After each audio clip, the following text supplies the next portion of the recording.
भगवान आत्मदर्शी बाबा नगीना साहब जी के द्वारा रचित अद्भुत ग्रंथ वेदानुवचन और भगवान कर्मकांड का 7वां अध्याय आज प्रारंभ कर रहे हैं। इस महाप्राण की दूसरी फैलावट सोच समझ रूप होती है। जब यह महाप्राण हृदय कमल में इस फैलावट से खुलता है तो इसी को मन कहा करते हैं। और मन चूंकि उस पंचविध प्राण का पुत्र है, उसी की आकृति पर उत्पन्न किया गया है, क्योंकि जो जिससे जना जाता है उसी की आकृति पर होता है। और वह पंचविध प्राण वास्तव में प्रजापति का स्वरूप है और यह मन अंतःकरण यानी मनुष्य की असलियत है। जिस प्रकार प्रजापति फैलता हुआ अनेक प्राण हो जाता है, उसी प्रकार यह मन भी फैलता हुआ अनेक संकल्प और वृत्ति रूप होता है। जिस तरह देवलोक में प्रजापति से अनेक प्राण व दिव्य शक्तियां निकलती, जुदा जुदा विशेष मूर्तियां धारण करती हैं और प्रजापति में एक होती हैं, उसी तरह मन की वृत्तियां भी मन से निकलती, जुदा जुदा संकल्पमय रूप धारण करती, मन से एक होती हैं। जब यह मन मस्तिष्क में फैलता है तो यह दो प्रकार से विभक्त होता है। या तो यह ज्ञान में विभक्त होता है या कर्म में, और हर एक विभाग फिर पंचविधि होता है। ज्ञान यानी बोध के विभाग में या तो वह देखता है, सुनता है, या छूता है, या चखता है, या सूंघता है। जब वह देखता है तो उसी का नाम चक्षु होता है, जब सुनता है तो श्रोत, जब छूता है तो त्वक, जब चखता है तो रसना, और जब सूंघता है तो घ्राण कहलाता है। इसी तरह यही पंच प्रकार की इंद्रियां ज्ञान व बोध के साधन या करण कहलाती हैं। यही पंच प्रकार की इंद्रियां ज्ञान व बोध के साधन या करण कहलाती हैं और इन्हीं को संस्कृत में पंच ज्ञानेंद्रियां कहते हैं। दूसरे कर्म के विभाग में या तो वह मन बोलता है, या पकड़ता है, या चलता है, या छोड़ता है, या आराम पाता है। जब वह बोलता है तो वाक, जब वह पकड़ता है तो पाणी, जब वह चलता है तो पाद, जब वह मल त्यागता है तो पायु, और जब वह आनंद करता है तो उपस्थ कहलाता है। अब यही पंच प्रकार की इंद्रियां चेष्टा व कर्म का साधन या करण कहलाती हैं और इन्हीं को संस्कृत में पंच कर्मेंद्रियां कहते हैं। चक्षु इंद्रिय का मुख्य स्थान नेत्र है, श्रोत का कान है, और त्वक का त्वचा और मांस है। रसना का जिह्वा, घ्राण का नासिका है। वाणी का स्थान मुख, पानी का हाथ है, पाद का पैर है, पायु का गुदा और उपस्थ का लिंग है। इसी कारण आँख से देखता है, कान से सुनता है, जिह्वा से चखता है, मांस त्वचा से स्पर्श करता है, नाक से सूंघता और मुंह से बोलता, हाथों से पकड़ता, पांवों से चलता, गुदा से मल त्यागता और लिंग से विषयानंद करता है।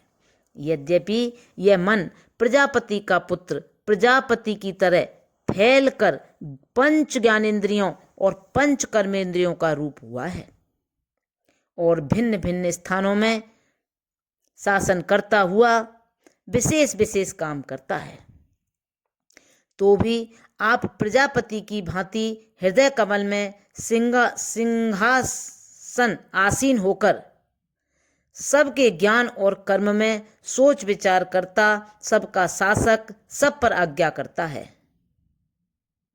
जब यह चाहता है तब आंख खुलती है और देखती है, जब यह चाहता है तब वाणी बोलती है। इसी तरह प्रजापति की भांति सब इसके अधिकार में और इसके आज्ञानुवर्ती हैं। इसकी कर्मेंद्रियां रूप फैलावट उसी फैलावट पर है जो पंचविध प्राण में प्रकट की गई है और यह फैलावट जो ज्ञानेंद्रियां रूप है प्रजापति की विज्ञानमय इंद्रियों पर है। इसका अभी उल्लेख नहीं हुआ, इसी कारण यह पुत्र भी पिता की आकृति पर उत्पन्न हुआ। इसकी कर्मेंद्रियां रूप फैलावट उसी फैलावट पर है जो पंचविध प्राण में प्रकट की गई है, और यह फैलावट जो ज्ञानेंद्रियां रूप है प्रजापति की विज्ञान में इंद्रियों पर है, जिसका अभी उल्लेख नहीं हुआ है। इसी कारण यह पुत्र भी पिता की आकृति पर उत्पन्न हुआ। उसी का राजकुमार उसी तरह इस पिंड में राज करता है जिस तरह प्रजापति ब्रह्मांड में राज करता है। जिस तरह मनुष्य का मन हृदय कमल में खुलता है, सोच विचार रूप होता है, महाप्राण सोच विचार रूप होता है, उसी तरह प्रजापति का मन भी उस चंद्र में जो सूर्य के चारों ओर फिरता है सोच विचार रूप खुलता है। जिस तरह हृदय कमल में आकाश है जो हृदयाकाश कहलाता है, उसी तरह चंद्रमा भी आकाश है जो प्रजापति का सिंहासन व देवलोक कहलाता है। जिसे जैसा हृदयाकाश मानवी सोच विचार का मुख्य स्थान है, उसी तरह देवलोक भी प्रजापति के सोच विचार का मुख्य स्थान यानी महल है।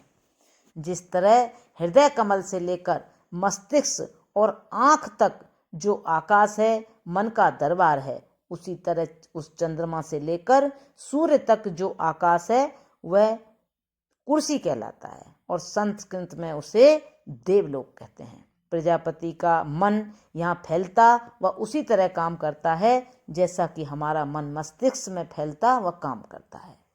यहाँ देवलोक में भी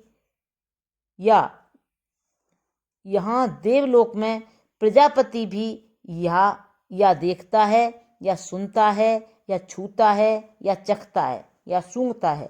जब वहाँ देखता है तो उसी का नाम आदित्य देवता होता है। अच्छा, जब सुनता है तो उसी को दिक् देवता बोलते हैं। जब छूता है तो उसी को मरुत देवता बोलते हैं। जब चखता है तो उसी को वरुण देवता बोलते हैं। जब वह सूंघता है तो उसी को अश्विनी कुमार बोलते हैं। जिस तरह चक्षु का मुख्य स्थान नेत्र है, उसी तरह आदित्य का मुख्य स्थान सूर्य है। दिक् का मुख्य स्थान दिशाएं हैं। मरुत का मुख्य स्थान वायु है। वरुण का मुख्य स्थान जल है, और अश्विनी कुमार का मुख्य स्थान पृथ्वी है, यानी ये लोक। फिर जिस तरह हमारा मन, आंख, नाक, कान में जो इंद्रियां हैं उनसे एकता का संबंध रखता है, उसी तरह प्रजापति का मन हमारे समस्त व्यष्टि मनों से एकता का संबंध रखता है।